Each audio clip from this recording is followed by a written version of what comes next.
बच्चा लोग, मैथ्स कोई रॉकेट टेक्नोलॉजी नहीं है। ये simple application of common sense है और अगर आपके पास कॉमन सेंस है तो यूज करिए और मैथ्स को एंजॉय करिए। बेटे जो हमारे पास दो क्वेश्चन है, question number 19 and question number 20। ये पहले आप ये देखो कि ये वर्ड क्या होता है।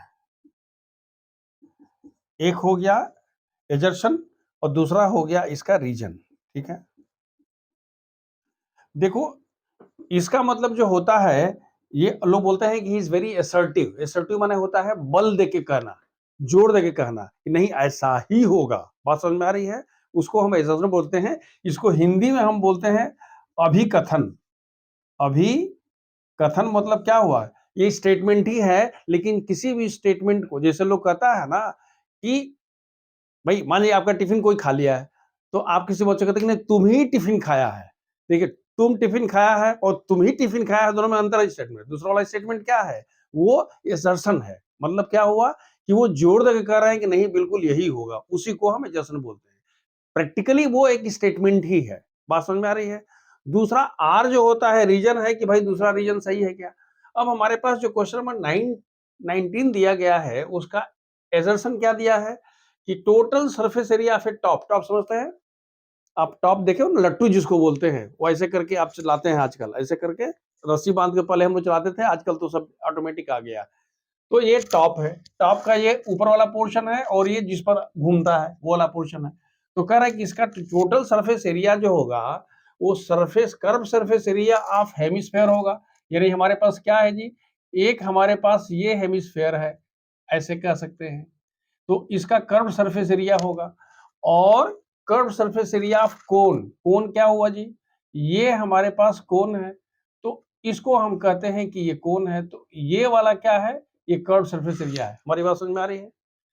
कर्व सरफेस एरिया ऑफ क्या, hemisphere and curve surface area of कोन। तो यही कह रहा है कि टोटल सरफेस एरिया का मतलब ये हुआ, ये हमारा स्टेटमेंट है, एसर्शन है। ठीक है, रीजन क्या कह रहा है कि कह रहा है कि दिस टॉप इज ऑब्टेन्ड, वो जो लट्टू है वो कैसे होता है, कहता है इन दोनों को जब जोड़ देते हो आपस में, यानी इनका जो प्लेन सरफेस एरिया होता है, जब आप इसको और इसको, इन दोनों को अगर एक साथ मिला देते हो, वही कह रहा है कि top is obtained by joining the plane surfaces of hemisphere and cone together. उन दोनों को अगर हम मिलाते हैं, सीधी सी बात है, ऐसे ही बनता है। भाई कोन वाला पोर्शन है, उस पर हमने हेमिस्फेयर वाले को पेस्ट कर दिया, किस पर, जो प्लेन एरिया होता है। ये जो सर्कुलर पार्ट है, दोनों को अगर हम मिला देते हैं तो हमको ये वाला मिल जाता है। ये आपका रीजन है। यहां तक क्लियर हो गया? एजर्शन मतलब स्टेटमेंट, रीजन मतलब क्या हुआ, कारण क्या है।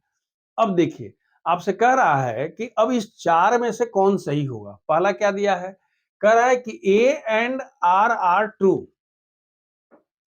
जो स्टेटमेंट दिया है कि ये दोनों का सम होता है, ये सही है, तो सही तो है। और ये दोनों को ज्वाइन करने से बनता है, ये सही है। तो हमने कहा हाँ भाई ये वाला तो सही है, ये चलेगा। लेकिन कह रहा है कि R is the correct explanation, मतलब जो रीजन है वो सही रीजन है वो। तो हमने कह दिया हाँ भाई ये तो सही रीजन है, एक पार्ट है। दूसरा देखिए, कह रहा है कि A and R true, but R is not the correct explanation, मतलब इन दोनों को जोड़ने से नहीं बनता है, ये तो बात नहीं है, तो ये नहीं होगा। कह रहा है कि A is true and R is false, ये तो दोनों सही है, तो इसलिए ये भी नहीं होगा। कह रहा है कि A is false and R is true, मतलब पहला वाला जो है वो गलत है और दूसरा वाला सही है, हम तो दोनों सही किए हैं, यानी ये भी सही है। यानी हमारे पास क्या हो गया कि A and R both are true, पहला, and reason is, that is R is the correct explanation of A, यानी द आंसर इज ए। दोनों समझ में आ रहा है?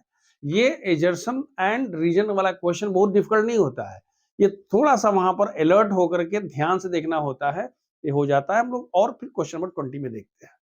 बेटा एक क्वेश्चन नंबर आपके पास 20 है। क्वेश्चन नंबर 20 में क्या कह रहा है, कह रहा है ये भी वही है, एजर्सन एंड रीजन का क्वेश्चन है। क्वेश्चन ये है कि इसका स्टेटमेंट क्या है, एजर्सन क्या है। एजर्सन दिया हुआ है कि -5 0 5/2 इज एपी। पहले देख लो कि एपी है क्या, तभी ना कहोगे कि ट्रू है कि फॉल्स है।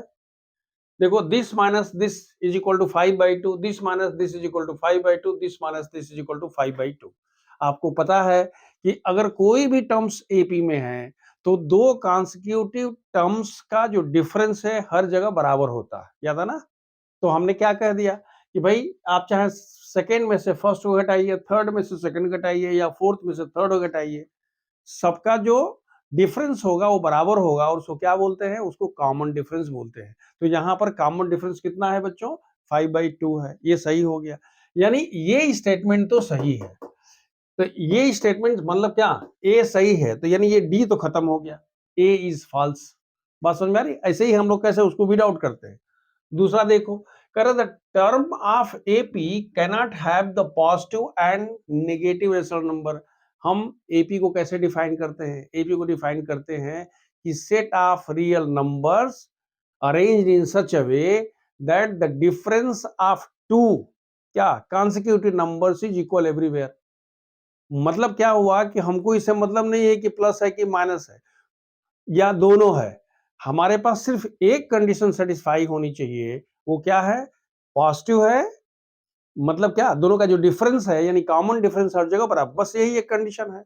अब देखिए, तो ये स्टेटमेंट जो है यानी जो आर है ये तो नहीं चलेगा साहब, ये सही नहीं है, ये फॉल्स हो गया। इसका मतलब क्या हुआ कि पहला क्वेश्चन देखिए, पहला कह रहा है कि देखिए ए ट्रू है और आर फॉल्स। अगर हमको क्वेश्चन करना हो तो हम डायरेक्ट कह देंगे ये वाला आंसर हो गया, हालांकि दूसरे को भी देख लेंगे। क्या दिया है? A is true and R, A and R both are true. नहीं तो है, क्यों? क्योंकि ए सही है लेकिन आर जो स्टेटमेंट दिया है क्या है कि किसी एपी में पॉजिटिव नेगेटिव टर्म्स नहीं आ सकते, गलत स्टेटमेंट हो गया। तो ये गलत हो गया, ये नहीं चलेगा। A and R are true नहीं है, यानी ये नहीं होगा, ये नहीं होगा, ये नहीं होगा, क्या होगा? सी होगा। तो आपने ये देख लिया कि हम एजर्शन एंड क्या रीजन वाले क्वेश्चंस को कैसे करते हैं। अब सपोज कर लीजिए कि यहां अगर हमारे पास ये कहता, मान लीजिए ध्यान से देखिएगा, ये मैं क्वेश्चन को थोड़ा सा चेंज कर रहा हूं, ठीक है ना? मैं यहीं पर आपको एक चीज और कह देता हूं। आप ये कहता कि यहाँ कॉमन डिफरेंस इज 5/2, याद रखिएगा क्या हम बोलते हैं? कॉमन डिफरेंस इज, ये एपी है और इसका कॉमन डिफरेंस कितना है? 5/2 है। यानी पहला स्टेटमेंट सही है और दूसरा स्टेटमेंट भी सही है, कॉमन डिफरेंस 2 है। तो उस केस में हम क्या लिखते हैं?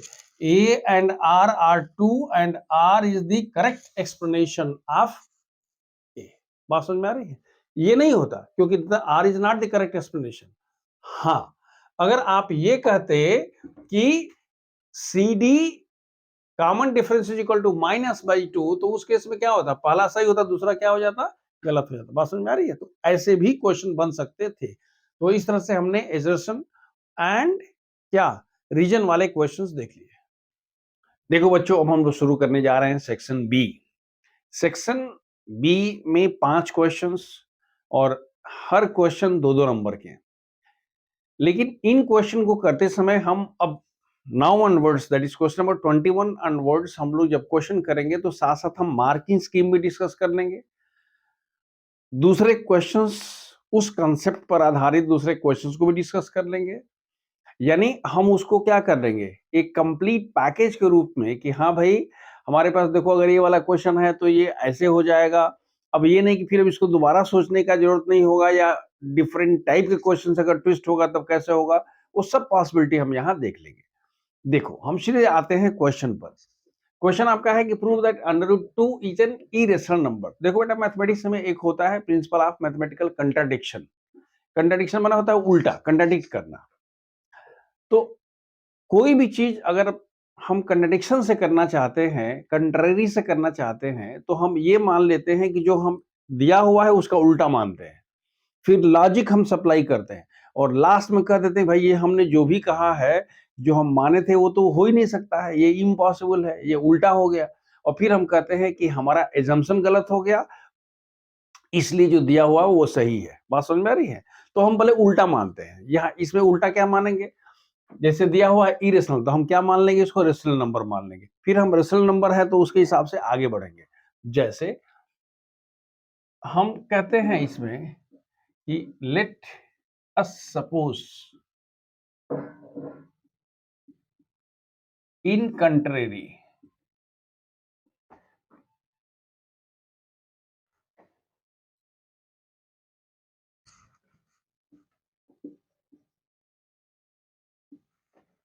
that under root 2 is a rational number. Under root 2 is a rational number. याद रखिए, प्रूव करना है इरेशनल। आप क्या लिख रहे हैं? इरेशनल प्रूव करना है। आप क्या प्रूव कर रहे हैं? क्या लिख रहे हैं? रेशनल। Very important question. तो आप लिख सकते हैं कि therefore under root 2 can be written as a by b, where a and b are coprimes. Coprime समझते हो? ये भी लिख सकते थे, या ए भी लिख सकते थे कि where A and B have no common factor. यही ना होता है जी। तो अंडर रूट 2 को हमने इतना कर दिया। इसका मतलब ये हुआ कि a is equal to under root 2b, यानी a square is equal to how much? 2b square. This implies that what? 2 divides a square. भाई a square equal 2 into B square. जैसे आप लिखते हो कि 20 इज इक्वल टू 2 इंटू 10, तो 20 divides 20, that is 2 divides 20।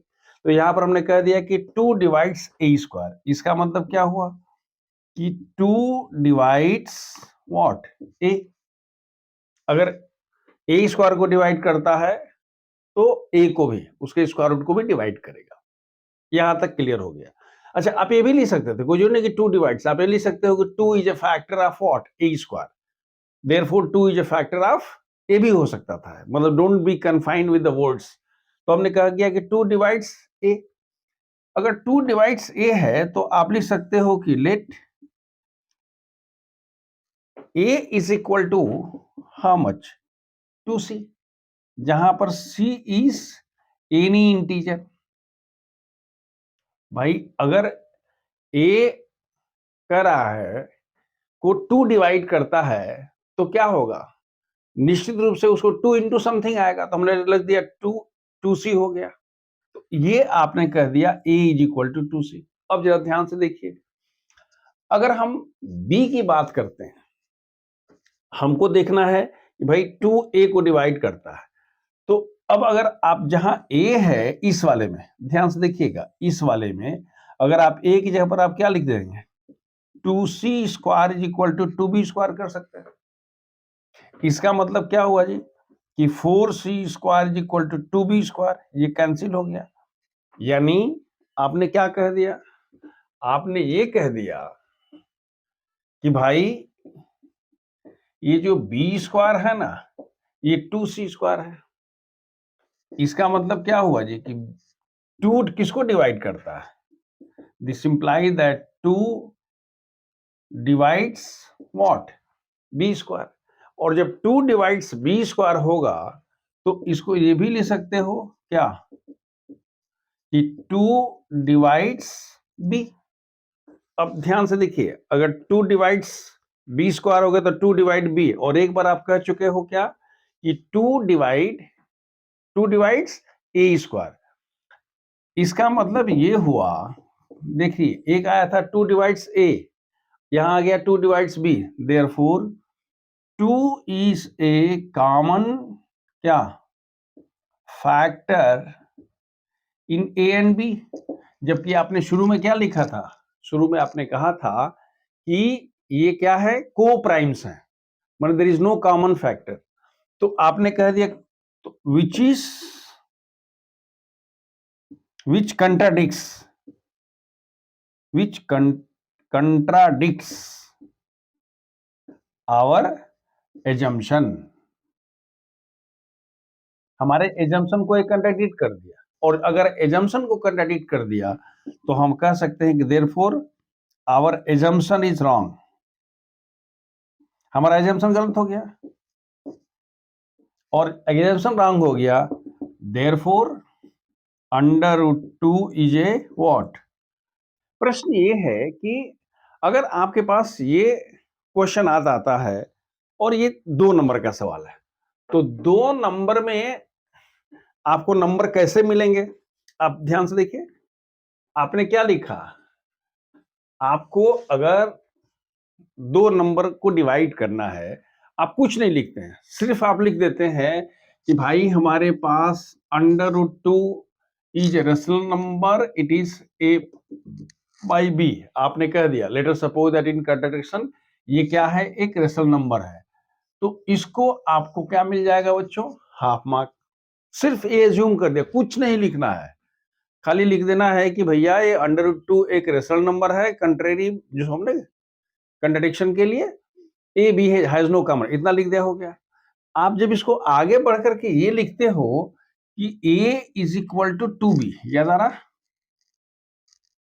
मतलब क्या कि 2 डिवाइड्स ए, तो इस इतना अगर कर देते हो तो 1/2।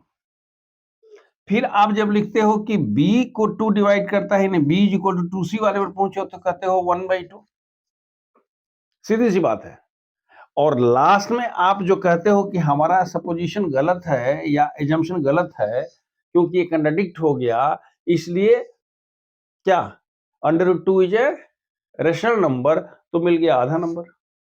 यानी पूरा जो क्वेश्चन है या जो उसका सोल्यूशन है वो 4 पार्ट में डिवाइड हो गया।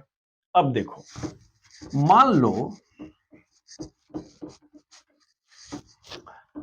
यहां आपने कह दिया कि भाई हमारे पास अंडर रूट 2 है। मान लो कि ये अंडर रूट 2 नहीं होता।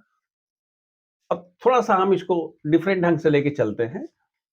मान लो कि आपके पास अंडर रूट 3 होता, तो अंडर रूट 3 को भी वही कर दें, ए बाई बी, कुछ नया नहीं करना है। यहां पर ए का मान क्या होता? अंडर रूट 3b होता, फिर ए स्क्वायर इक्वल 3b स्क्वायर हो जाता। आप यही कहते कि भाई कॉमन फैक्टर नहीं है, फिर कहते कि 3 डिवाइड करता है, उसके बाद फिर b को लेके चलते, आगे बढ़ जाते हैं। दूसरा, अगर आप कहते कि हमारे पास 2 रूट 3 है, ध्यान से देखिएगा, अगर आपके पास ऐसा कोई क्वेश्चन आ जाए कि प्रूव दैट 2 रूट 3, ये दूसरे ढंग से मैं बात कर रहा हूं, 2 root 3 is an irrational number, तो आप कहते हैं कि भाई let's suppose that this is a rational number. ये आसान हो गया, तो ये रेशनल नंबर हो गया where A and B have no common factor. तो फिर आप क्या लिखते हो? Root 3 is equal to A by 2b।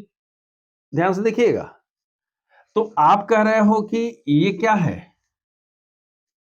2 root 3 is equal to A by B अगर रेशनल नंबर है, तो उस केस में आप कहोगे कि भाई 2 इधर लेके चले गए, तो आप ये देखो, ये तो हमें पता है कि इरेशनल नंबर है, और ये वाला क्या हो गया? रेशनल नंबर, क्योंकि ए बाई बी रेशनल नंबर है, 2 से डिवाइड करने पर रेशनल रहेगा।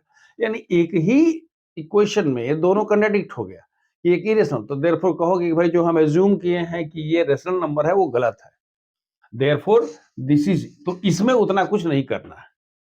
इसी तरह से अगर मान लीजिए कि आप कहते हो कि हमारे पास 2 रूट 3 माइनस 1 क्या है? एक इरेशनल नंबर है, अगर आप इसको कहना चाहते हो, तो उस केस में आप फिर वही लिखोगे, ए बाई बी, फिर ए बाई बी प्लस 1 होगा, फिर ए प्लस बी बाई बी होगा, ये किसका होगा? 2 रूट 3 हो गया, फिर रूट 3 का मान ए प्लस बी बाई 2b होगा। तो देखो ये वाला क्या होगा? इरेशनल नंबर हो जाएगा, और ये क्या होगा? रेशनल नंबर होगा। तो एक ही साथ एक इरेशनल और एक रेशनल तो नहीं हो सकता, contradiction wrong, therefore it becomes. तो जब ऐसे क्वेश्चंस आते हैं तो आप बड़े इसको आराम से कर ले जाते हैं।